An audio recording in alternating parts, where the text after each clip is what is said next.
Thursday, November 6th. I'm Jim Check with Now Media. With me, Iain Burns, our managing editor out there in the nation's capital. Kind of an overcast day, but a beautiful fall day here in the Okanagan. How are things out there in La La Land?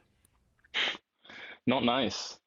Not nice. Kind of, there were flurries earlier, actually. So a very ominous sign. Well, the headlines for today. Liberals drinking champagne while Canadians go hungry. The Great Betrayal. Carbon capture will be the word in 2026 for Canada. The Liberals' green scheme has led us to an economic winter. CBC with splainer video for their bosses. No talks with U.S. even after all that groveling. Another Liberal tout. Not going to happen. Get ready for virtue signaling as COP30 begins. And David Eby knows not what he has done. Wow, there's some big stuff going on. And then international news, I didn't put it in here, but Nancy Pelosi is going to go off into the sunset with her double fridges of Ben & Jerry's ice cream. I thought she was going to be around forever. I think her and Mitch McConnell, like I don't even think Mitch McConnell even knows that he's there. It's just like weekend at Bernie. There's loads. There's so many like that in American politics. It's an embarrassment, frankly, isn't it? Show up for the check, and that's really what it's all about. But this, we're going to kick it off with this, though. This is absolutely, I mean, if you're not mad yet, like if you see this image here, the Liberals went out to the big pub there, Francois Philippe Champagne. I guess you can't call it champagne in Canada, right? You could call it Prosecco. But they celebrate with fellow Liberals and hundreds of other politicos and lots of media. Isn't that amazing? Isn't that amazing? Okay, celebrate the budget, Canadian taxpayer dollars, just like, let's go. Journalists and lobbyists celebrate the federal budget, including a record deficit with job cuts. Victory lap after the party. And the Hill Times posted the story, and they received about $120,000 in federal grants in 23-24 and benefited from an $898,000 sole source federal contract for news clippings that expired in 2025. And the publisher also received undisclosed sums under a payroll rebate scheme that pays up to $30,000 per newsroom employee. Party with your bosses. Isn't that nice? And that should be profoundly humiliating, embarrassing for those journalists. If I was ever caught in something like this, I would just hang my head. I wouldn't want to come outside my house for weeks. I'd be so ashamed. This is such a shameful thing to do. I mean, I don't disagree necessarily with rubbing shoulders with politicians. That's kind of important and necessary even to have those conversations, because that's how you learn what's really going on. If you couldn't just guess already, but that's how you learn what's actually happening behind the scenes, because they just tell you. By the way, if anybody's interested, off the record, politicians just tell journalists what's happening completely candidly and then go to the public and tell lies. That's literally what happens. But this is quite embarrassing after the budget and all of these smiles and all the happiness. It's not really acceptable, is it? You should be holding champagne to account, not drinking champagne with champagne. I mean, when we say the media in Canada, especially the national media, has been crippled and corrupted, there's your evidence right there, right before your eyes. There you go. And it's just like they're out there celebrating. It's like it was a victory for them as well. I mean, they should be embarrassed to be there. And the Liberals should be embarrassed to be spending taxpayer dollars, like partying like it's 1995. Like, I think we should start doing song things there, like party like it's 1995, where there's that old Three Dong Night song where the Here Comes the Circus, dun, dun, dun, dun, dun, led by champagne. And meanwhile, some of the readers or our viewers already put this out here. I did an interview with the food bank here. Record numbers in food bank usage, and the biggest growth in that is children. Record food bank. Canadians lining up at the food bank, and I witnessed this myself again. People standing at the meat counter at Save On Foods there, like they're looking at a jewelry case. You know what I mean? Like they're going to save upwards. Like you're looking at that diamond ring you're going to buy for your spouse. And you're looking at meat like that. Meanwhile, partying and the media in there partying with them. Like it was some big victory. And the victory is record deficits, record deficits. That's the victory. No pipeline, carbon capture. That's the stuff they're selling us. Economic winter for Canada. We're going to hear more from the Bank of Canada. From the tout when they say we're going to have the fastest growing economy in the G7. Well, Tiff Macklin says, not likely. Not likely. Andrew Lawton, I He's guess getting involved, isn't he? Andrew Lawton pointing it out. Andrew Lawton, now an MP. He used to be on the other side of the table there. He used to be a journalist as well. And he asked the question, were these journalists asking Prime Minister tough questions about the budget before or after they shared the Prosecco, the champagne? They shared champagne with him. I mean, Canadians... To be honest, they probably did learn some interest. They probably got some interesting tidbits. But then there are questions. There are so many questions that follow from this. I mean, one is, how could you be so stupid? How could you be in the world of journalism and be as stupid as to allow this kind of thing to come out? It's just so humiliating. It's so foolish. But then other questions that should be asked is, who was invited? Why were they selected? And why were certain people not allowed to come? Because any journalist that got time with Carney, Champagne, or any of the officials will have been granted access. Yeah. Almost exclusive access, very rare access to information. Hey, would you have been allowed in? No, indeed not. But it's not only me that wouldn't have been allowed in. Many people, many journalists in this country wouldn't have been allowed in. And then questions arise there about, do we have a sort of two-tier or multi-tiered system for journalistic access? Obviously, the answer is yes. But then the follow-on should be, why? And why do we tolerate that? Especially when we see just how friendly these people are with the Liberal Party. Look how joyous they are. You have to ask questions about that. Why should it just be the friends of the governing class that are given this top tier access? You have to wonder. I mean, I say it all the time, and Iain says it too. Like our media, especially our national media, has been crippled and corrupted. And this is like plain evidence of it. And they restrict access. How many emails have we now sent to Stephen Guilbeault's office, and how many times has he replied? Well, he hasn't replied. His media creature has replied to me on multiple occasions to say nothing and delay and refuse to consent to an interview. So it drags on. But like, that isn't. We've had a similar story with the Conservative Party, I have to say, who are just terrible at communication. Some good news, though. After constant pressure, and I mean constant pressure and calling out, we finally have an interview lined up for tomorrow morning with the Interior Health CEO after all the stuff, the health crisis going on here in BC. So at 8:30 tomorrow morning, I think it's 8:15 actually, 8:15 tomorrow morning, we will have the Interior Health CEO on prior to Iain and I going live. And again, just for everybody's, Now Media is an independent news platform here located in Kelowna, BC, and Iain's out there in Ottawa. And we're free from political influence, committed to the truth. And we didn't get invited to this event. And we would like you if you would share. Even our friend, the Lightning Rod, he shows up here almost every day, which is great. And we let him speak. CBC won't let you comment or talk about it. They won't turn their chat on. We try to... Well, he's Mr. Rod here, His Majesty, the Lord Rod, is even saying, like, well done.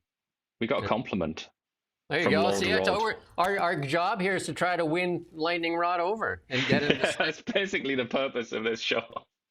And we've done it. That's it. Mission accomplished. We can move on.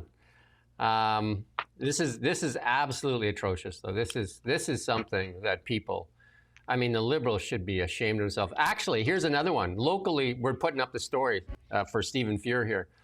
We're trying to do a story on the military. He's the procurement officer for the Liberal Party now, the elected MP here in Kelowna. 5 times Steve's reached out. I've reached out a couple times. 0, nada, squat. So he's going to make it in the story, all right. Good job. And contrast that, I mean, like I say, we do have to be clear. The Conservative Party is terrible at this as well. And actually, the NDP, they're almost worse than anybody, the NDP. It's unimaginable how bad the NDP actually are with communications. I've struggled on so many occasions with them. But anyway, I would say that his sort of nearest rival, let's say, Stephen Fuhr, is Dan Albas, who is the polar opposite. He's like excellent at communication. So I think it comes down to it's like individuals. So it seems to me, anyway. Unless that is you're in the government, and then if you're in the government, and I guess that applies to Stephen Fuhr, then there's like this extra sort of wall that's put around you, and it's just the communication just collapses to zero, basically. Dan Albas has provided interview after interview for us, and he usually does them within hours after being asked. So definitely in a stark contrast to Liberal MP Stephen Fuhr. And then the big betrayal. The big betrayal, and we're going to play that. We're going to play it with the music because you got to hear this. Is how this is just pure pomp and performative nonsense. But look at this, and then you can clean it out after for copyright stuff. But people have to hear this. They even had a walk-on song for this. This is how much the Liberal government is all about performance. Let's play this clip here as Chris is welcomed to the team.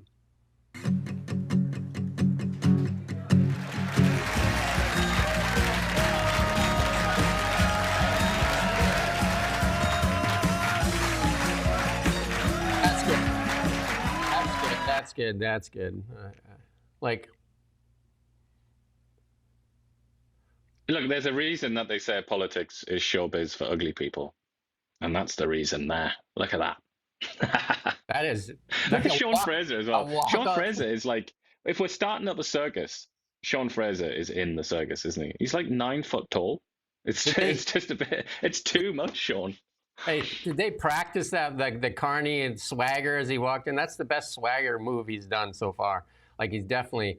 Can we just do it one more time without the music, though? Just we got to see the swagger. Like it's. We put his image up yesterday as Clint Eastwood, High Plains grifter, and he's actually got the Eastwood walk now. Let's have it one more time with no sound.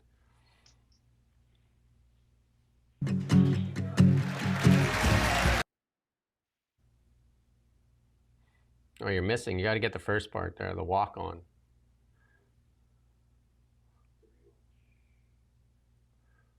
There we go. I'm so ashamed about the music because I love that, like the muted guitar riff. There you go. That's good. Very serious riff. Unbelievable. There's some reaction out there from his constituents, not happy. But it's like he's been welcomed back from he was in the Chinese prison for 2 years. But they're also like, they're pretending that he's this great scoop, and it's like, yes, we got this guy. In reality, this guy is he's just a backbencher. He's a complete nobody. He was being treated with, contempt, one might say, or at least indifference by the Conservative Party. It's purely because he represents something. He represents what the Liberals would like to think was this movement from the Conservatives to the Liberals among the Canadian population at large. And I suppose, in a sense, that is true. I mean, the polls are showing that for various reasons. And also his riding as well seems to be doing that. So I guess he's like a metaphor, the man metaphor. And that's what they're celebrating rather than the quite unimpressive specimen himself. I think what they're celebrating is their majority that they're going after, and they're trying to make this big play, this video here, so convince others to come to the big fold, come in and leave the darkness into the light, and then we can pass all these bills, C2 and all these other ones, and we can really take control of Canada. He's asked here, how many more are coming? Let's listen in to. Hi, Prime Minister. Jillian Piper with Global News. Hi. How many Conservatives has your caucus approached about joining the Liberal Party? Well, I'd say the following. First, I want to underscore what I said at the start, how much I admire Chris D'Entremont, appreciate his joining the government caucus at this crucial time for our country. And I think that's the point to all MPs. Wherever they're sitting in the House. This is a time where we need to act as a country, be as unified as possible, to act boldly, and to invest in the future of Canada. That's what this budget does, and we'll speak to anyone, publicly or otherwise, that can support us. Our friend Lightning Rod says we should celebrate a majority. No, we should celebrate democracy and who people voted for. That might be better. But hey. I mean, it is very hard to run a government with a minority, isn't it? But so I can see where he's coming from. I think I know what he's trying to say there. It's really it's just difficult to govern, isn't it, in the system with a minority? It's not really designed for that kind of thing, not with the modern party system. But yeah, I mean, MPs might feel that way, but they do have a responsibility to honour their promise that they made during the election. And if that promise was to represent the Conservative Party or whichever other party, that's what they should do, really. Yeah, I mean, he was a 3-term Conservative MP, though, too, right? And they were asking him if he was offered anything to cross over, and he said no. But, I mean, who would ever know, right? Apparently, he said he saw the light, right? That's yeah, and he started coming out and chatting about Polyev, didn't he? Slagging off Polyev, but I mean, that seems a little bit opportunistic. Yeah. I don't know. The other ones that have been mentioned, though, they have majorities of like tens of thousands in some cases, like the ones who've been mentioned as potential defectors after this guy. So I don't know about them. They will have to be offered something because they're almost certainly going to lose their seat in the next election. So they're going to have, if they're going to defect, they're going to have to be offered like a safe Liberal seat, I guess, and maybe something else on top of that.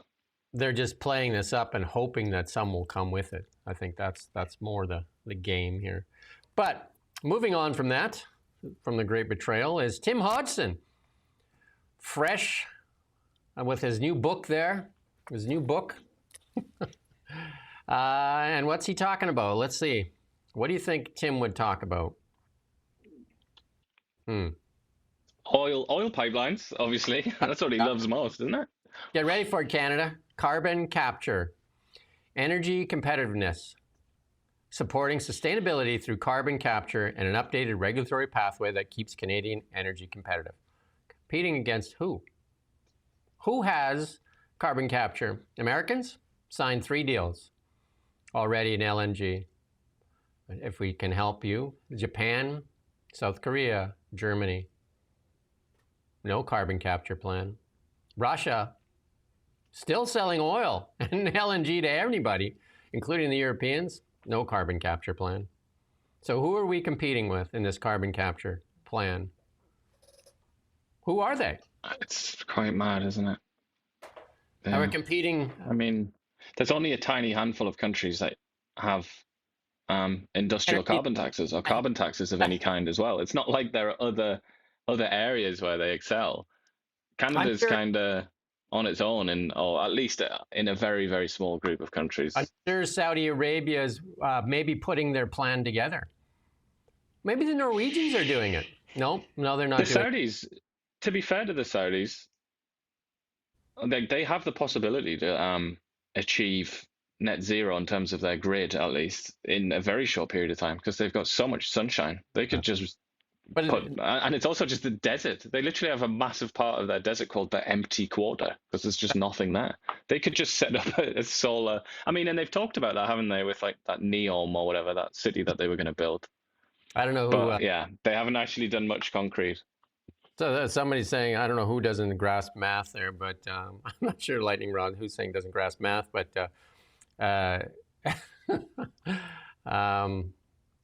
somebody says the Americans have a plan too. It's called money capture, and it's working. A lot of Canadian money, including Brookfield and Mark Carney's investment. They've captured that as well. Meanwhile, we're working on a carbon capture plan to compete with, I don't know. Luxembourg? I don't know. Who is it? Maybe Luxembourg. Maybe Lightning Rod can tell us which energy producers in the world are running a carbon capture plan. I've got gobshites back there in the comments. I think that is the very same gobshite that started off this Poppy Patrol. Can you not spell my name right? Even after I chastised you last time. It's literally there, isn't it? Isn't it? It's on the screen. Can't you just copy? Anyway, here he is. Canadian government spent $158 billion on the green economy and created 68,000, I would say, temporary jobs, or $2.3 million per position. We that's did that probably- earlier, didn't we? That's the Fraser Institute's report. We did Yeah. that a few days ago, but yeah, it's worth looking at again. You just stare at it, like staring into the abyss. And we still don't have the paperwork for our friend Stephen Guilbeault, the allegations of, I think it's $258 million, where the money went, who has it, what did he do with it. How much was he? I didn't see him in the picture there. But hey, another hike coming in the debt ceiling. Cabinet will once again raise the national debt ceiling for the third time in 4 years. Why not? Department of Finance and a budget note said it would be hike its borrowing limit by 20% to $2.54 trillion. Why not? Hey? Why not? And then, of course, they're pitching Francois Philippe Champagne between swigs there with his friends in the media, was telling people that it's not spending, it's investing. That's what I don't know, I can make a joke like this. This is just a joke now. That's what she said as she came back from the store with 10 bags of sale items. It says, it's not like I'm spending money. It's all on sale. Look at all I saved. Right? These are bags of savings. These are not spending bags. Yeah, spin it any way you want, buddy. Spending is spending. Especially if the government... It's a lot of fiddling. Yeah. Fiddler on the roof. Fiddler somewhere. Yeah. But you know what? Who comes to the rescue with a little splainer video? We're going to play a little bit of this splainer video. CBC wants to make sure that, like Canadians just, calm down. Here's a little splainer video. The debt's not that bad. Here, listen in. No matter what party is in government, you're going to hear a lot about the federal deficit and the need to get it under control to varying degrees. So why does it matter? To pay for new government programs and services, that money has to come from somewhere. It could mean higher taxes to pay for increased spending. The government can cut other programs or services, or it can run a deficit. A deficit is when the government spends more than it's taking in. I can't take too much of Rosemary Barton. You go ahead and watch it yourself. But here's a splainer video that's showing you like, oh, we got to spend. And like shows you these jets. We'll never buy new jets, it seems like. And then, like taking food away, got a kid there with Trudeau handing him a sandwich. You can take all that away, or we can just have more debt. Don't you feel good? Don't you feel better? Rosie Barton, the Liberal town crier, has explained it to you, how good it is to have debt. And it doesn't matter which government's in place, even though Stephen Harper had surpluses in some of his governments. But hey, don't forget, Stephen Harper, excuse me, cut the GST. The GST that was at 7% that the Liberals promised to cut and never did. And Harper cut it to 5% from 7%.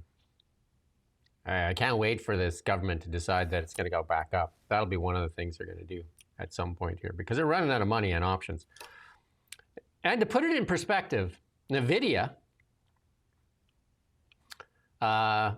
is now worth $3.7 trillion. And, given the day or hour, 4 trillion, whatever you want. And the Canadian stock market is 2.9 trillion. So one company worth more than all the other companies in Canada combined. It's just unfathomable, really, isn't it? It's very difficult to grasp that. If you drink from the CBC trough and you listen to Evan Solomon, the AI, whatever he is, guru, Canada's leading in AI. Rest assured, it just doesn't show up in the stock market.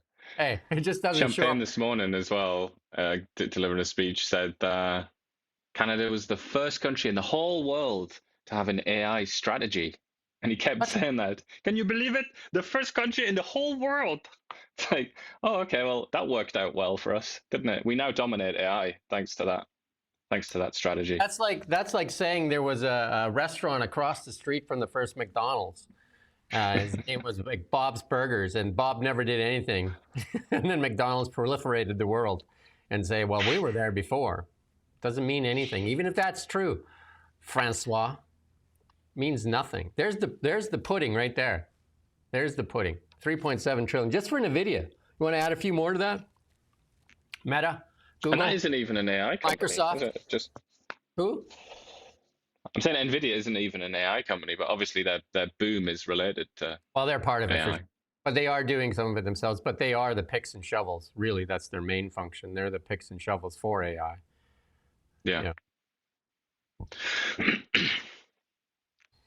And then Joe Rogan came out and said that Joe Rogan thinks Trump ruined Canada by helping Mark Carney win. And, I think I've alluded to that as well.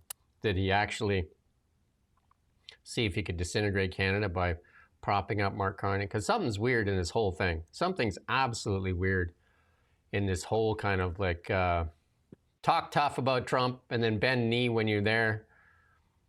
Doesn't make a lot of sense, does it? Well, it didn't make a lot of sense when Trump, it was almost as if he was being advised by Canadians and being advised, like being told, these are the absolute best things to say. Do not deviate from this script. And if you do that, if you pull that off, the Liberals will win the election. It was almost like that's what happened. And he was like, yep, okay then, right.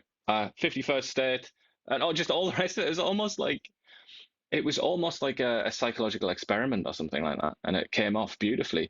The only question that I had then and still have now is why? Why did Donald Trump so passionately desire a Liberal government? That's what you have to ask yourself as well. Lightning Rod, if you could help us defend AI or Canada as the AI leader, because Evan Solomon said that we are leading AI, because we have Jeffrey Hinton here in Canada, who's an academic, and explain to me, because I just know the stock market, explain to me how having an academic here in Canada is leading AI, and then explain to me how those other companies must be doing something wrong, like NVIDIA, Palantir, Tesla, Google, Microsoft. They must be getting it wrong. I don't understand it. Explain it to me like I'm stupid. Well, but have trade talks resumed after Mark Carney got on bended knee to Donald Trump? Let's listen in. Here's some ums and ahs for you, if you ever heard some. Here you go. Can I ask you then, on conversations? What's the current state of, your communication with the U.S. president in terms of reviving trade talks? We'll see. It's the talks are not yet revived. I last spoke to the U.S. president a few days ago in Asia. C'est la même situation avec les. Who gave you permission to ask that question? Like, what is going on here? How is this guy in here? I think that's what he should have said, right? Like, what are you doing? He was having a lovely time with some of the journalists during that press conference. He was like, one of them had their child with him, one of the reporters, and Carney was kind of like, is it bring your daughter to work day? It was like, as usual, just a massive love-in between Carney and the reporters. But on the talks, I would say it looks to me, I'm not basing this off any insider knowledge or anyone else's, but it looks to me like Trump and the Americans are waiting for a decision from the Supreme Court, aren't they? Because they need to know if they have the ultimate stick to beat Canada with in the form of those tariffs. They're weighing. I mean, I said that right in the beginning. Like, why are you doing all this performative stuff? Just take them to court. And apparently they are. Well, and the worst thing of all is with Trump, you never know. He might lose this court case, and we might think, oh, great, good news. But then he might kind of take it out on Canada somehow. Because obviously, something that a lot of people don't seem to be willing to discuss, don't want to discuss, is that the NAFTA deal, CUSMA, expires next year, very soon. And he's going to renegotiate it. So if he can't implement tariffs, if the Supreme Court blocks that, then I guess we have to expect that the CUSMA 2 is just going to be an absolute catastrophe from Canada's perspective. Yeah, so just so people understand, so the court case is about the contract that's in place and how Trump sidelined it by saying it's an emergency, like he signed on CUSMA. But, so that's the court case. Do they have to stick to the contract that's in place? But it doesn't stop them from not, like when they go to do a new contract, just don't sign it or don't have a contract. I mean, that's the decision. It's not whether or not Canada can be charged tariffs or not. That's not the decision. That's not what the decision's about. Well, it's whether or not he has the power, whether Trump has the power to do it, or whether it's Congress's power, which is what the Constitution decrees. Right. Yeah. But who controls Congress right now? Well, I mean, maybe you could say they're Republicans, but as usual with the Republican Party, not quite. They have quite a lot of unsettled congresspersons who are not going along with what they want to do. So moving on, though, the big tout by Francois and Mark Carney that Canada will have the strongest economy in the G7. Here's some questioning here for the Bank of Canada, Tiff Macklin. Prime Minister promised to have the fastest growing economy in the G7, but given this new adjustment that the bank made, do you think the other G7 countries will outpace Canada in economic growth? Well, certainly I would agree. Our forecast is for very modest growth. Second half of this year, averaging only 0.75%. We do expect it to pick up, but as I indicated in my remarks, this is a structural adjustment, and so that's going to take some time. So yes, I don't have all the G7 forecasts in front of me, but we're not going to be the fastest growing economy in the G7. Prime Minister promised to. That's good, yeah. But before we get on that one, let's play one more clip here and then that question period committee hearing, and we have one more here. Let's listen to this. Tiff Macklin respond to this.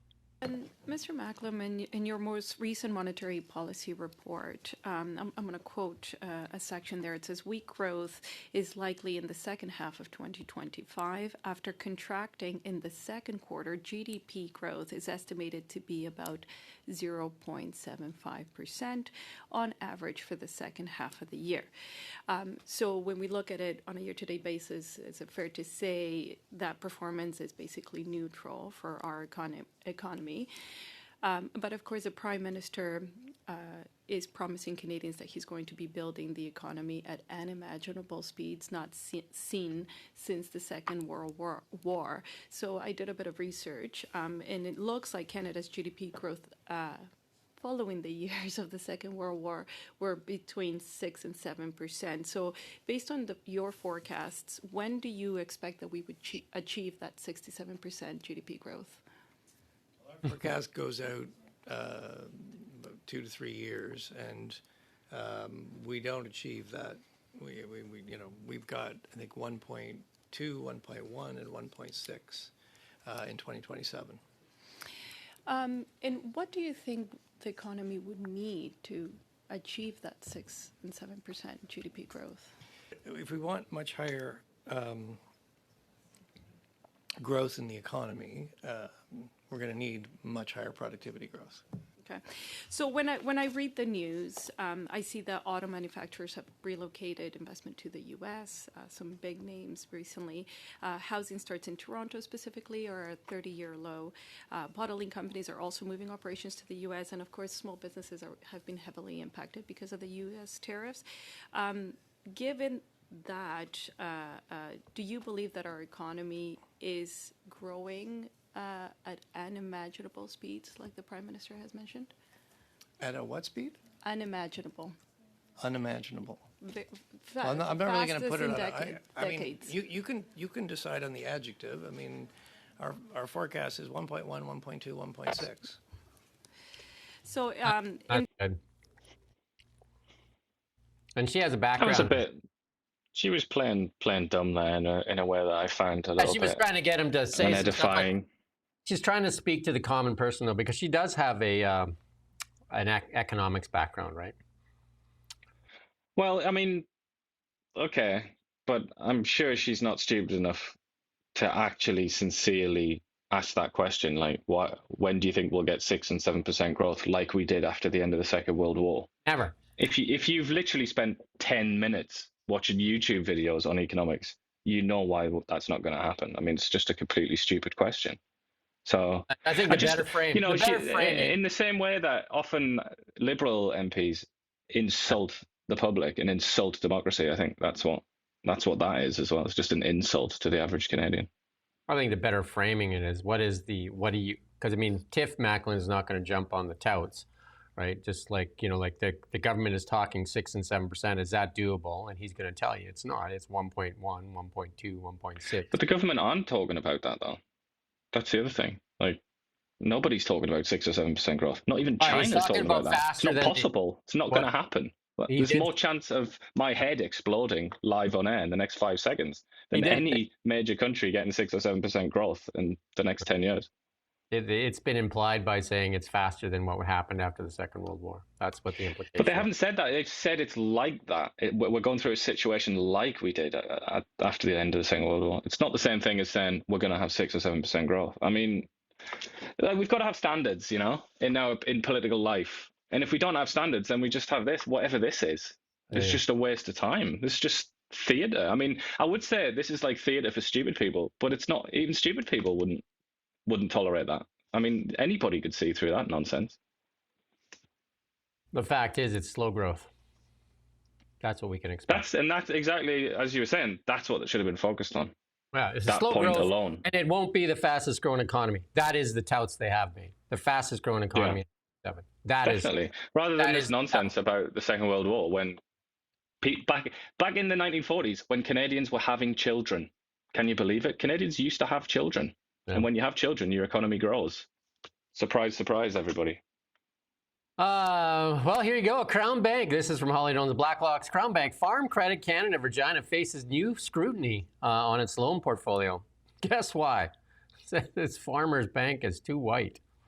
In a notice, it said it would review its lending to Black, LGBTQ, and women farmers, noting agriculture is currently predominantly older white men. Probably the only people stupid enough to still farm.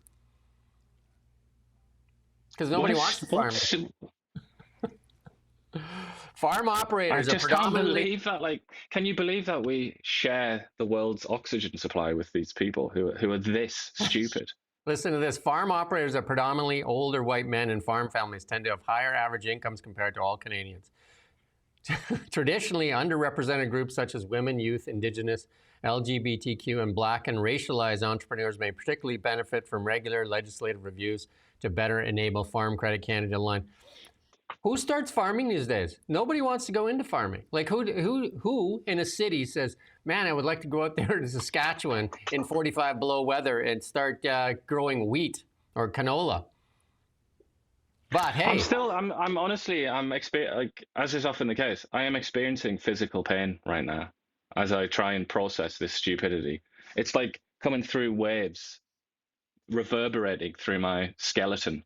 It's who settled Saskatchewan? Like, just please, just type in Saskatchewan history, enter, and then rewrite this, please. Whoever is responsible for this. Census data counts 590,000 farmers and families nationwide. Typical farmer is a male over 55, self-identifies as Christian, mainly Catholic, United Church, and earns a median household income of $95,000. You know, the guy that toiled in 45 below forever, put his whole life into that farm, and now they're saying, oh, you're making too much money, you need to give that farm to somebody else, or what? What's the deal? What's the deal? Nobody wants to go into farming. I grew up on a chicken ranch, cattle ranch, and wheat fields, Alberta. Lived in Medicine Hat on a cattle ranch, Three Hills on a wheat farm, and chicken ranch, and it's not easy work. A lot of people don't want to get up at 4 o'clock in the morning and go to bed at 11. And then harvest time, basically work around the clock at harvest time. I was out there as a kid. Harvest time is like you go all night. Like you just trade off. Somebody gets on the tractor. It's hard anywhere in the world, but in Saskatchewan, bloody hell. That is literally on the extreme periphery of the arable belt of land on this planet. It's extreme farming. It's not like farming in the Valley of California or whatever. It's a real deal. Like, why not look at it this way and just say, we want the 95,000, but we don't want all the work that goes into it. Like, absolutely not. I live in a chicken ranch, 50,000 chickens. Like, you cannot believe the smell. Anyway. But what's happened is people who've gone to university and got humanities degrees have learned critical theory or some version of critical theory downstream of the various branches of critical theory. And they've just applied it because they don't know anything else, because they don't have any other moral system or philosophical system beyond that stupid trash conceived in the 20th century by mediocre intellectuals. That is like literally a direct consequence of bad education in universities. Yeah. Guess what? Federal digital ID gets go-ahead. Remember we were talking about that in the UK? Remember Keir Starmer and a couple of the other former, I think it was Tony Blair, they're all shilling digital ID. Well, here you go. Cabinet is proceeding with a digital ID system for claimants of federal benefits, including EI, old age security. And this is, they can just walk this in nice and slow. Again, just turn up the heat just a little bit, right? But they say, adoption may be difficult. Building this kind of system is complex, requires certain specialized tools and expertise we don't have in-house. I thought we were leading in AI. We should be able to do this easy. Based on international best practices, we were asking the industry for help. Well, we lead in AI. We probably could do it easy, Gonna have the best help in the world in that case. Well, if you go on the CBC website, you're going to find that they're not talking about the party that Champagne had, because they were likely there. But they are doing a live Q&A, answering your questions on the federal budget. Isn't that amazing? Rosie Barton comes out with a explainer video, and there's CBC then just like, well, we can help you. Calm down. It's like, relax on the budget.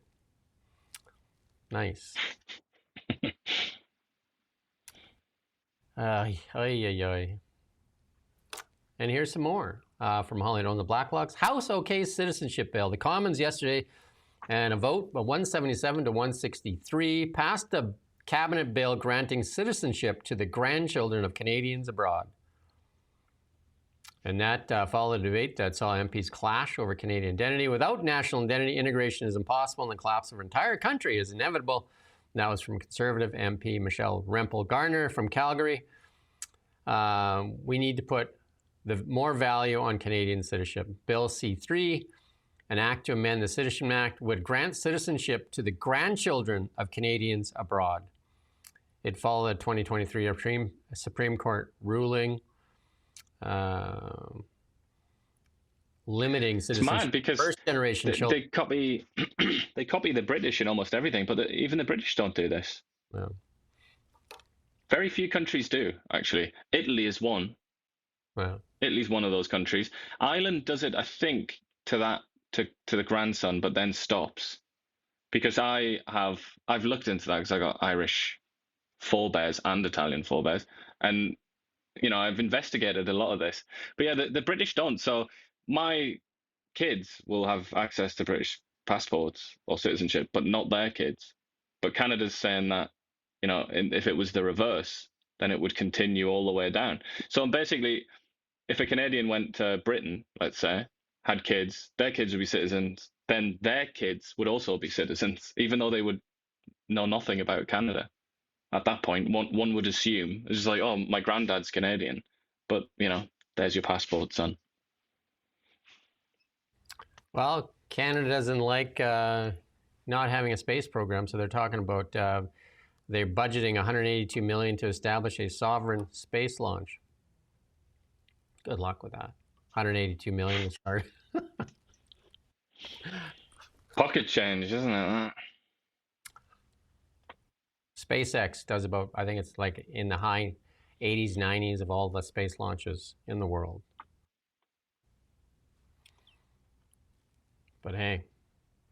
And that is somebody, talk about Canadian citizenship, person responsible for that. He's got one of those Canadian passports, hasn't he? Yeah, it says Canada is officially on its way to becoming a true spacefaring nation. The government of Canada is investing $182 million in the sovereign space launch capability, and the first time in our nation's history to send a clear message that assured access of space is of vital importance to Canada's security, sovereignty, and economy.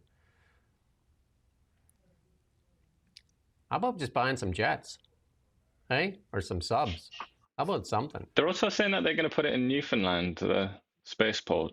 Is that not a bit, as much as we're on the record saying that we love Newfoundlanders, but isn't that a bit sort of isolated to get stuff to? All that equipment, it's going to be very expensive to transport it. We got some really interesting stuff coming up here in a bit, though, too. First Nations voice concerns over lower drinking water funding in federal budget.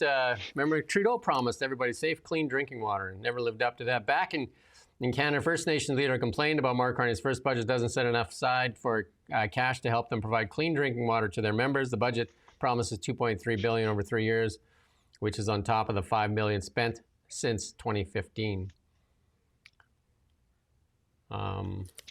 Grand Chief Fiddler wants more money. Yeah. That's what I got from that. More money. More money, more money. But it is a lot of money, you know, that's like 7.3 or more than $7.3 billion over a period of 13 years, I guess. That's a lot of money, isn't it? There's no question about that. But their argument, I don't know if it's just Chief Fiddler here, but certainly Chief Fiddler is one of the people who makes the argument that it's way more expensive than that, and that it costs hundreds of millions of dollars, sort of like for each territory, for each nation to get clean water. Well, it's not just about clean water, is it? It's also about the whole kind of the system that I can't remember what the name of it is now, but you know what I mean, like the sewage system and all the rest of it. That needs to be brought up to the standards of like Kelowna or somewhere like that, like of a city. Well, I mean, they can. The Canadian military is in that lineup now too, because they audited 7 of 14 the housing for the military. The Auditor General said 7 of those didn't have adequate, safe drinking water. I guess that's one thing the government doesn't seem to be good at. Yeah, but have you seen their poppies lately? Like, they obviously really respect soldiers. They're always wearing poppies. So I don't know. What's the implication there? Here's a poll. We haven't had Mario Conseco on for a while, ever since the elections and that. But just 18% of Canadians approve of Trump, but Harper more popular than Trudeau. There's a shocker. Like, Trudeau's got to be one of the... he's got a rank in the world as one of the most... well, I'll just say that the two of them deserve each other. Katy Perry and Justin Trudeau. How's that? She's increasingly unpopular nowadays as well, in like the celebrity world. This one blows me away in this poll. The poll found Canadians also have low opinions of two prominent Canadians, Elon Musk and Jordan Peterson. Why is that, I wonder, hey? The media in Canada. But that just goes to show, like, the extent to which Canada is like a sort of liberal left country. I mean, I know a lot of people, I've said this before and people have disagreed with me, but I think it is true. Canada's almost like the Democratic Party, the country, you know, it's kind of, so obviously they're going to hate Elon Musk. Obviously they're going to hate Jordan Peterson, you know, because they're considered to be on the other side, aren't they, in this grand culture war. Well, Elon Musk, the most consequential person in our lifetime here, but hate him, I guess, right? But Greta Thunberg, they prefer her. They prefer Greta Thunberg. Talking about environment and Greta Thunberg, here's David Eby and Alberta's chance to get a pipeline to coastal waters. Listen to what Mr. Eby has to say. I mean, just says it over and over again. I'll point out what is obvious to me and has yet to fully sink in for some individuals, which is that there is no pipeline project across the north. There is no route. There is no proponent. There is no financing. Simply because the Premier of Alberta would like to get rid of the oil tanker ban on the north coast does not mean that anybody wants to build this pipeline. It would cost $40 to $50 billion. It would require navigating a consensus at the provincial and coastal First Nations level that has a different approach to growing our economy by developing our coast.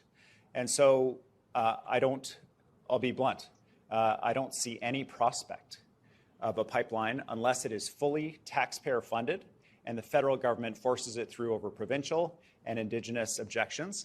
So it's really difficult for me to shadow box with a non-existent project that has non-existent benefits because it will never be built and it's not going to happen. That's where we're operating. We're not operating in wedge politics world. We're operating in the real world here. You want to talk about wedge politics, Mr. Eby? Eleanor Sturko put out this morning here. The NDP failing in its duty to notify British Columbians of active litigation impacting their property. And David Eby's response to that was, well, the court promised that they wouldn't deal with private lands. Turns out they did.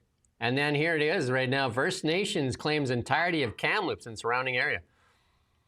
And I'm going to get this wrong. Sekwib Nation is claiming Aboriginal title over the entire... Look, I would say, sorry, just to interrupt you there for a second. Those names are not written to be understood or pronounced, are they? Let's just be clear about that. They're written to trip people up. So I think there's no shame in not knowing how to pronounce that. It's just, that's the intent, I think.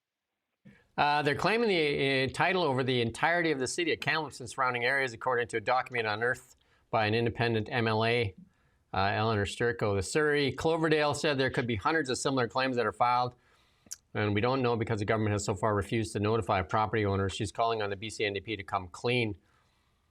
John Rustad has also asked for that. I've done 3 interviews now with Jeff Moyse, 31 years in the government, for Aboriginal law through 6 governments.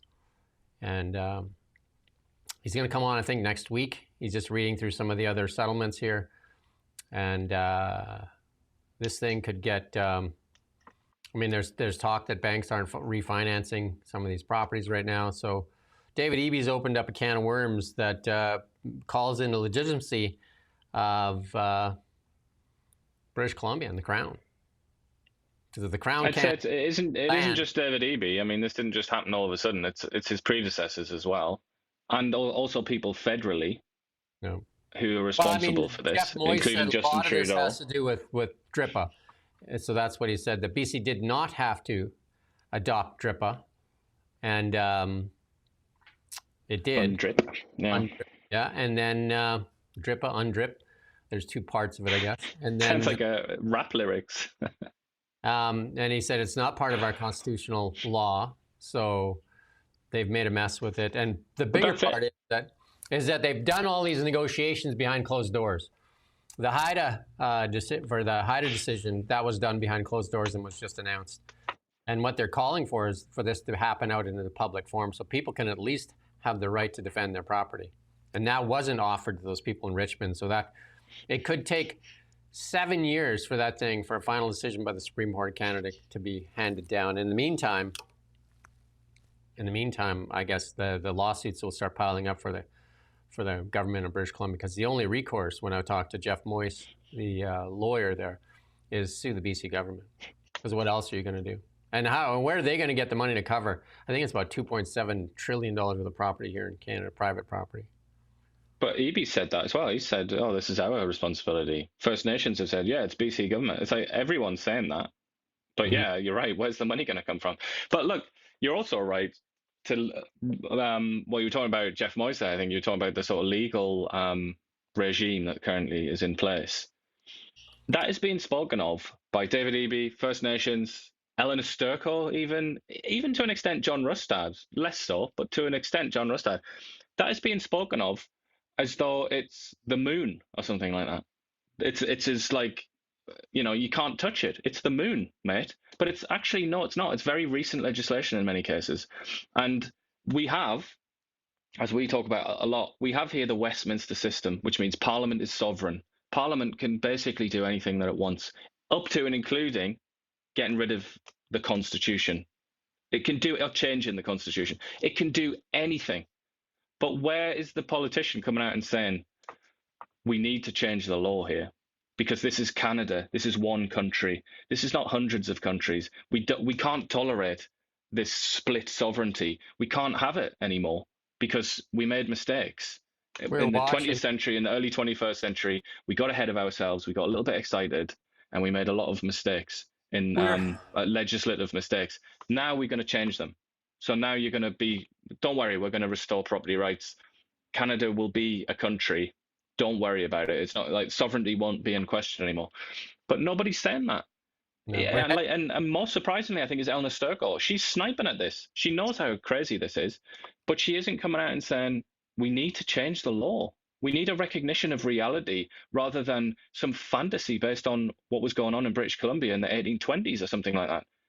You know, you can't live on historical illiteracy. You can't have a functional political system based on a misunderstanding of history. So obviously that's what needs to happen. But that would take colossal brass balls to do. And you look around the political landscape in BC and Canada, and do you see a single person in possession of those balls? Because I don't.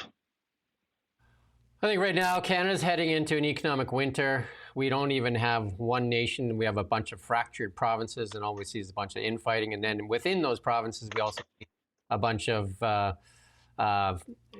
groups that are saying they have their own nations. So there's nations within the nations within the nations. And you know what I mean? It's just, there is no certainty, and that's why capital flees Canada. That's why capital flees Canada. And it seems like that budget that was put out yesterday, and you heard it here first, carbon capture, carbon capture, carbon capture. It's like they're going to fleece the last few pennies out of this place before they let this nation fall apart. It seems like it's falling apart in many ways, because where's Carney speaking and telling people that we need, like you say, you need to come up and you need to say Canada comes first.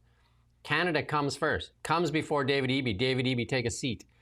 Canada comes first. All these things need to be Canada first.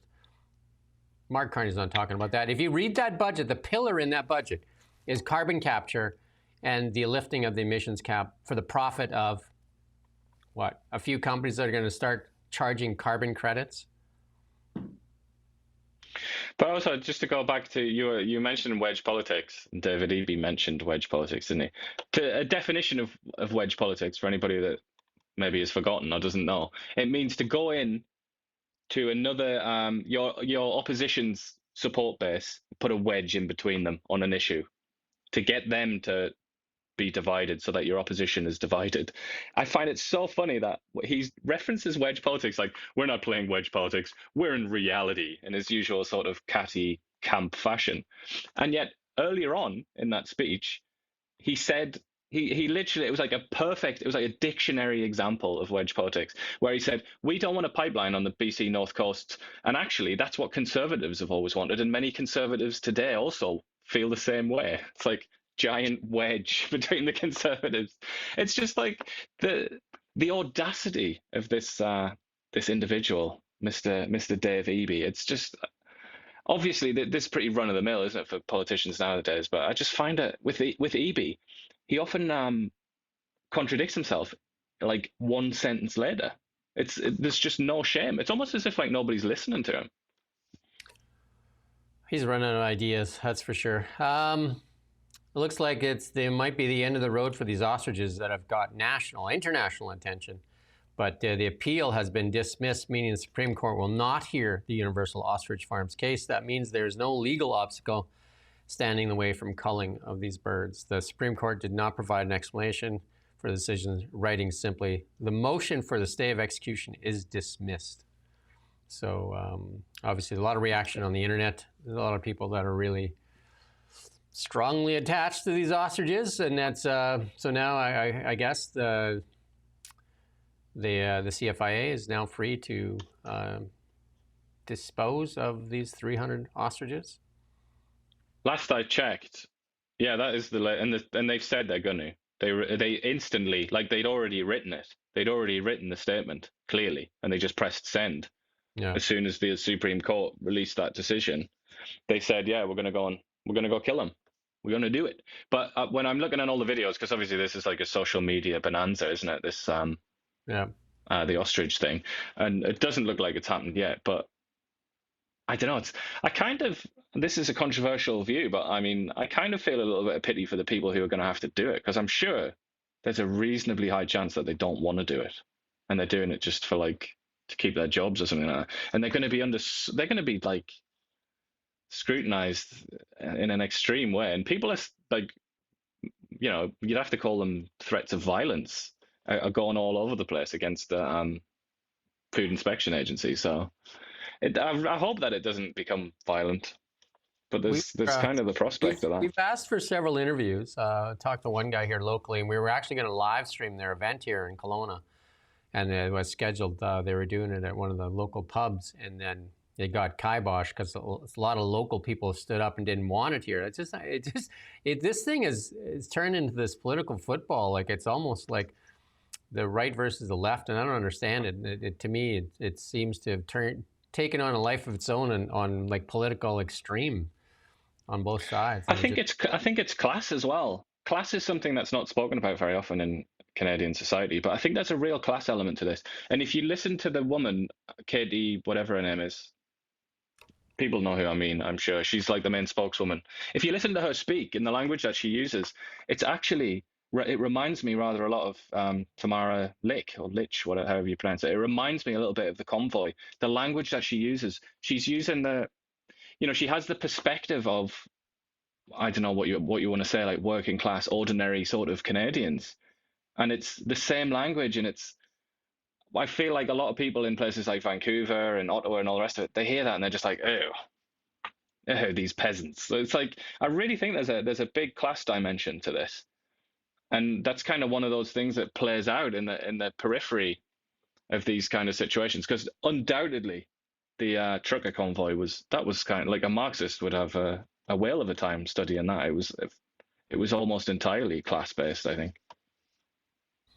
So here, the journalists are starting to, come, especially the journalists that are, like live off the government, says, oh, we've always gone to parties. Of course they would defend it, eh? Who said that? One of the journalists here saying that every budget I've covered, the government of both parties have been followed by after-party bashes. The parties do happen. That's right. That's what I was saying earlier. And these meetups happen, but there are so many questions that naturally follow on from that, like who was invited, and why are you so stupid that you're being photographed laughing and smiling with media? The finance minister, who is inevitably, just because of the job he's in, an extremely polarizing, controversial figure. It's not for you to do that, especially when it's your job to hold this person and these people in the room to account, and you're there like slurping bubbly and having a laugh with them. But Iain, let's be serious now. The government now pays almost 50% of the salaries of many journalists in Canada. So who do they work with? And that's not an exaggeration. That's basically the truth. It's almost half of the salaries are paid by the journalists are paid by the government through several schemes after they crippled media with Bill C-18. So there's that. But let's move on to international news, and this is a good one. This is absolutely amazing. Coming to you live from the Now Media Newsroom. Your leader and fellow countryman, Keir Starmer, is there at COP30, and he's got a speech that you just want to hear. Let's go, Keir. Let's hear it. To my mind, this is a win-win. The greater our collective ambition, the more progress we make in tackling the climate crisis, and the greater opportunities that we create. For example, just for UK businesses, providing goods and services for global net zero transition could be worth £1 trillion by 2030. So look, my message is that the UK is all in, because we know you don't protect jobs and communities by sticking with the status quo. You don't meet a challenge like climate change by standing still. You do it by embracing change, embracing the opportunities, and doing it together. This iconic setting eloquently makes that point. The Amazon rainforest helps to regulate the climate for every person on Earth. And it reminds us that this is a truly collective endeavour. So, as His Royal Highness, the Prince of Wales, said just a moment ago, let's be inspired by this setting and let's rise to meet this moment together. Thank you very much.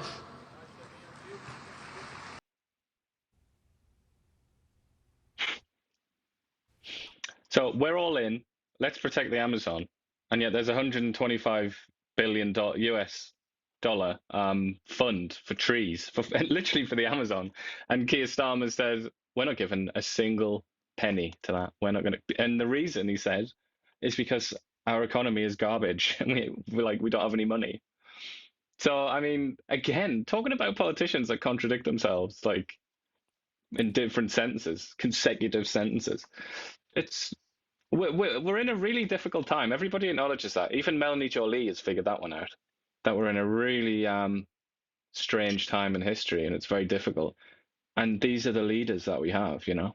We need like Winston Churchills in every capital city of the world, and instead we've got Keir Starmer, you know.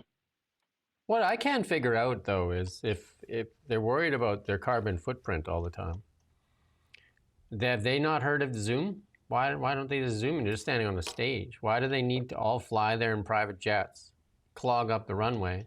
Completely, yeah. You know what I mean? Because you could Zoom. Like you and I, you're in Ottawa. I didn't fly you out every day so that we could sit and talk. I mean, it seems like pretty seamless, no?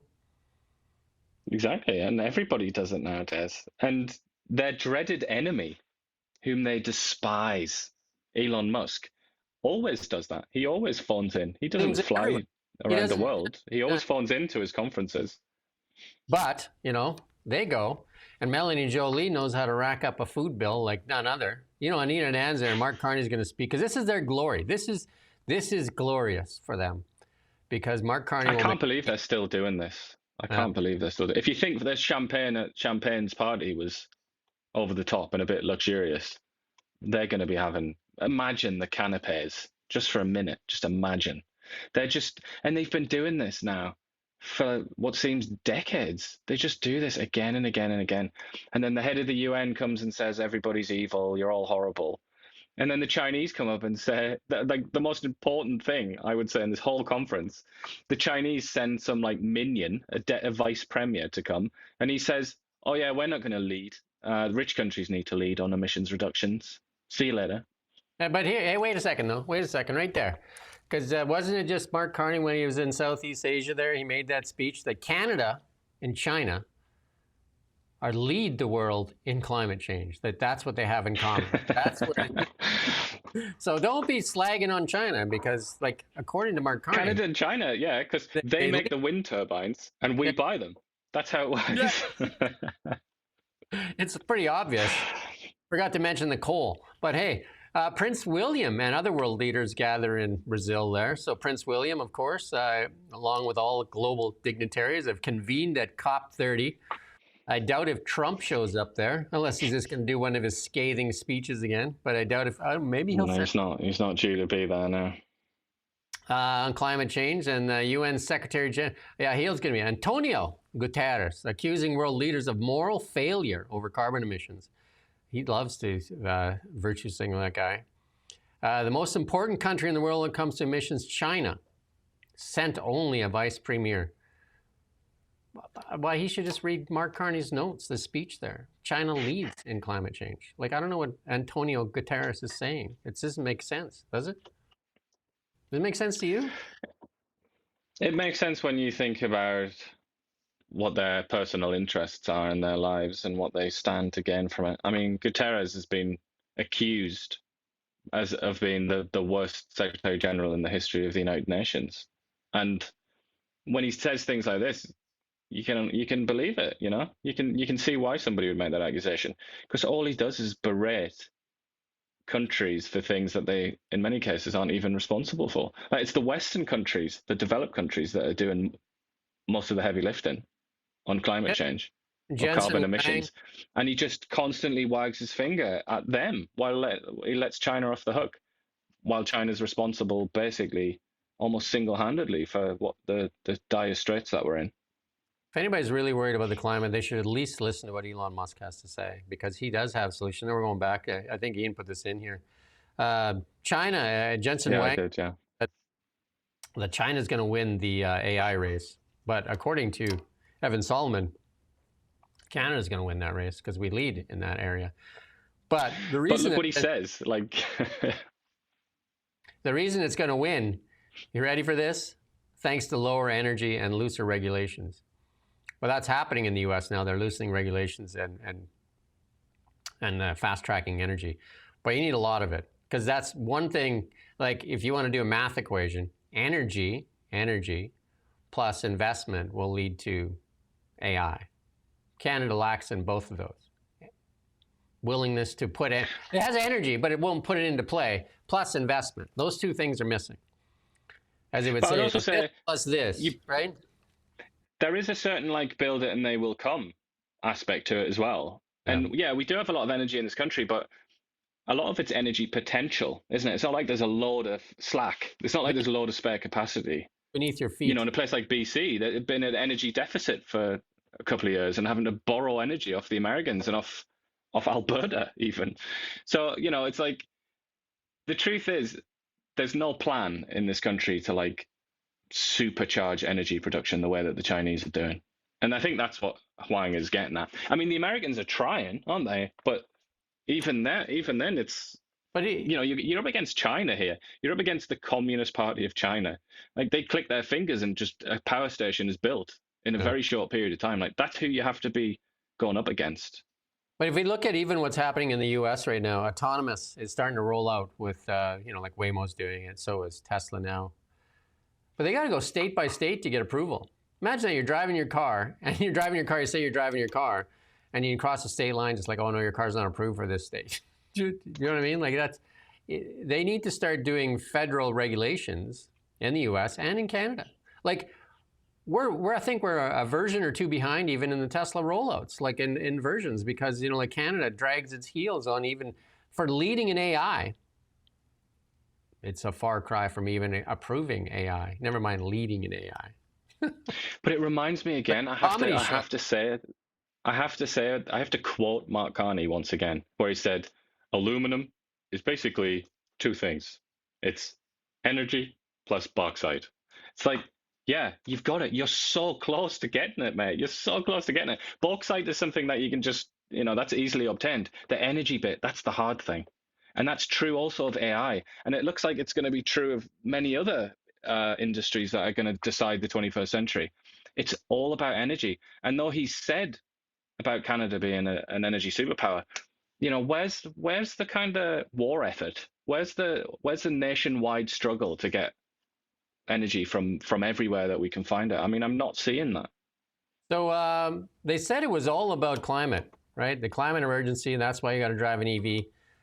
Is it about climate or is it about taxation? Because now they're putting together a plan in England there. The electric EV drivers will be hit with a new pay-per-mile tax in the budget. The Telegraph, that's from the Telegraph, that they're going to be charged 3 pence per mile on top of other road taxes. I thought it was just about saving the planet. Now all of a sudden it's just about how do you tax people, because if more people are driving EVs, then that loses all the gas tax money. Which is it? But what a horrible, horrible tax that is. You got to pay tax to move your vehicle. It's like there's a little clock. It's like driving a taxi. So your car becomes a taxi, basically. Remember, your vote is so important, and these clowns are just figuring out new ways to tax you. Again, in Canada, listen to these words and listen to them very closely. Carbon capture is a tax that's going to come in. It's going to give the ability for private companies to tax our energy. What a boon for companies like Brookfield. Go look at Brookfield's website. Go just do a search, Brookfield, and then do carbon capture, and then look at all the investment they've made into carbon capture, laying the groundwork for the day that it would come when it was mandatory for companies to buy carbon credits. What a boom, eh? Just like you're there at the right place at the right time for the new buzzword, carbon capture. And then here's the guy that got religion, the guy that led the climate hysteria, Bill Gates. Let's listen to what Bill Gates has to say. Are you the right messenger on this? Because you fly private planes a lot and you're creating a lot of greenhouse gases yourself. Yeah, I probably have one of the highest greenhouse gas footprints of anyone on the planet. You know, my kind of personal flying alone is gigantic. Lightning Rod says, funny, isn't he? Lightning Rod says I should buy Brookfield stocks. You go ahead. According to Mark Carney, though, and the media, buying Brookfield stocks, the largest tax dodger in Canada, is actually good for Canadians, because if you own the stocks, the CPP owns some of that stock. So that's a good reason to dodge taxes. Awesome. Whatever you come up with excuses, there you go. Living life large. You can't even make this stuff up. Here's your friend Ursula von der Leyen told a crowd of protesters they should be grateful for being free in the UA, unlike in Russia where you can get arrested for protesting.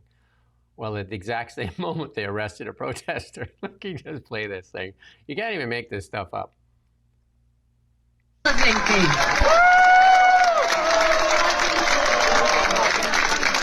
you very much for receiving me. And first of all, to those who scream and yell here so loud, they can be happy that they are in a free country like Finland, where the free speech is a right, where they have not any restrictions. If they would be in Moscow, they would be in jail in 2 minutes. Thank God we have a democracy. Thank God we have free speech. We can. And they celebrate. The crowd are like, yeah, free speech. Meanwhile, the guy's getting carted off by the police. Maybe he was just going to read him a pamphlet. Maybe he was just going to read him a pamphlet that he hadn't read yet. You know what I mean? Take him to a re-education camp, perhaps. Maybe he was going to take him in the back there so he could meet with Ursula in person, so he could scream right at her, right in person. That's what I mean. It's almost like, you know, if it wasn't so painful for so many people, it'd be comical. Nancy Pelosi, I still remember her sitting there during COVID telling people, what are they complaining about? You know, like you're in your home, you know, like what she's, you know, like for herself. She was sitting at her kitchen. She had this massive counter, must have been a 20-foot counter. And behind her was a wall of fridges. It looked like there was 20 feet of fridge doors behind her. And she said all she does, you know, like she's locked in her house, which she wasn't, locked in her house, and she just, you know, reaches into the ice cream drawer. She pulled it open, and there was probably 20 flavors of Ben & Jerry's there. And she said she just selects an ice cream and then eats that ice cream, and then she feels better. And then you'd have to think many Americans and Canadians are sitting there thinking, I don't think I have that. I don't have that fridge. I don't have that much ice cream. I don't have any money. And a lot of them will be thinking, I chose the wrong line of work. I should have been a demagogue like her. Then I would have a giant fridge. She's amassed over $500 million. She's out-traded the S&P. She's just been amazing. She's been one of the best stock traders out there. Yeah.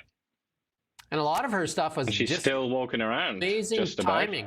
Amazing timing, too. I'm sure Martha Stewart would like to see some justice there. Remember Martha Stewart got thrown in the hoosecow for a couple of insider trades that I think it was like 20 grand or something like that. But here's Nancy Pelosi. I think she was doing puts and calls days before, you know, the government approved massive contracts for Microsoft and Tesla and stuff like that.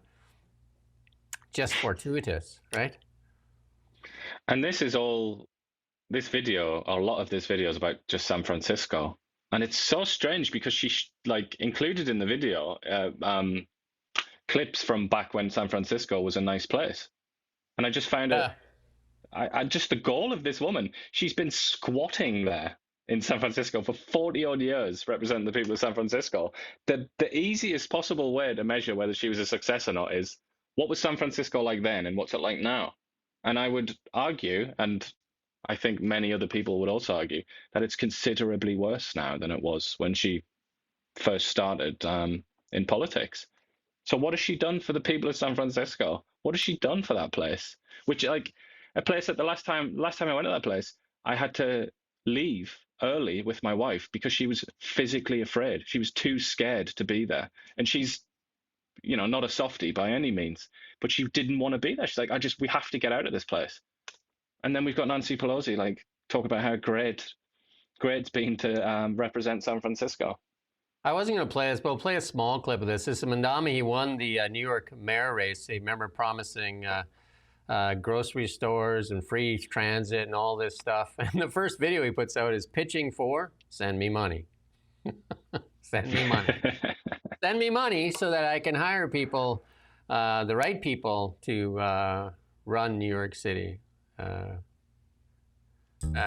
So weird, isn't it? Let's not play it. Let's not play it. It's got music in it anyway. So anyway, you can go watch it. Just like, it's a pitch for cash money. So if you feel great, send some money. Right? Send money. But that's also another example of people doing really hard jobs. they're going to look at this guy's win in New York and just say, like, I'm doing the wrong job. Like, I should do that. He's got absolutely no experience. He's never done anything.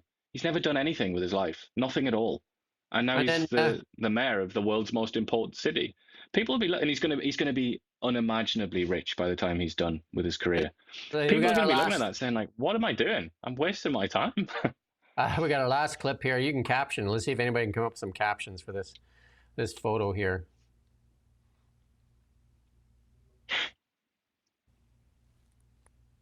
Betrayal. Canada at this moment in time. Always fresh, though. Always At fresh. least it's, yeah, there's something good about it. Yeah, people are going to make a lot of money in this next little while here to be lawyers in Canada, especially in BC. When have they not made a lot of money? In BC, as all these, not a good time to be a property owner in BC, I guess. But hey. But Evie said that it's all fine, and all the banks are saying it's, or none of the banks have yet complained. So if Evie says that, I guess that must be true. I'm sure EB's trying to board up his office before they can start putting the papers in there to sue him, the government, and everybody else they can get at. It's gonna, like, yeah. If more comes out, and there are other places that are under, a claim, people are gonna really start to freak out, aren't they? And you can't help but think that the next election, whenever that comes, will be at least in part based on this issue. Can we go back to the first image, though? Let's close out with that first image there of the champagne celebration, because you know what? It is a time for a celebration for some, I guess. You know, champagne. There's a load of there's even more pictures on Tinternet of this. It's quite funny. To all you Canadians out there just looking into the meat counter like it was jewelry, just look at this picture, and you'll feel much better. Champagne looks like he feels better. He's doing well. You know, like, you know, some of the stories we've highlighted in the last little while about, you know, like the college professor that's lived off of the immigrants, $650,000 salary, $473,000 for the lady that heads up Canada's, what is that, aliens, looking for aliens or whatever. Yeah. $473,000 for administering the dental care program. That's not for the cost of the benefits. And $109 million to China for helping them with, what was it? Human rights, gender inequality. And climate. Then they're, according to Antonio, he's misinformed because we gave them money, $109 million to fix their climate change. And we also, Mark Carney says that Canada and China lead in climate change. So I don't know what Antonio's going on about. Carney also said China is the biggest threat facing Canada, and then all of a sudden wouldn't say a bad word about the good old communists in Beijing. And that's our story. I mean, that's our stories for today. What's happening tomorrow? You got that figured out yet? Are we going to go late or? Yeah, I think we're going to be a little bit later. Half an hour or maybe an hour. Let's see. But yeah, a little bit later. So I think we'll probably if you can hold on, if you can wait. Start a little bit later tomorrow for our Friday. We're on every morning at 9 a.m. We do this every morning, every weekday morning, Iain and I. We're a local independent news outlet. Iain's out there in the nation's capital trying to get into the parliamentary gallery. Good luck with that. Like, we're trying to get in there so that we can ask a question. But somehow the New York Times got in there, and before Canadian journalists can get in there. That's weird, eh? Their journalist is called Iain as well. Maybe I'll just pretend to be him. Show up, see what happens. I've still got my British press card lying around somewhere. Maybe I'll just go and pretend. Maybe you'll get in as the newspaper Daily in England. Right, get in as the Daily Mail. Probably have more chance than us. Yeah. That's our show for this morning. Like and share, we'd appreciate that. Help us get it out there. Bill C18 has taken away our Facebook and Meta audience, and we're trying to build this up. We're starting to see some good results here. We're starting to see about 5,000, 10,000 views on these shows. So I think the other day we had 40,000 views on the other day on the show. So help us get it out to more people, help people see the truth. Again, you won't see this on CBC. A lot of the stories we cover are not covered by CBC for some strange, odd reason. But, and they never will be. Thank you for watching Now Media. See you tomorrow. We don't just report the news. We live here too. We're your neighbors, bringing you stories that matter to all of us. No government funding, no outside influence.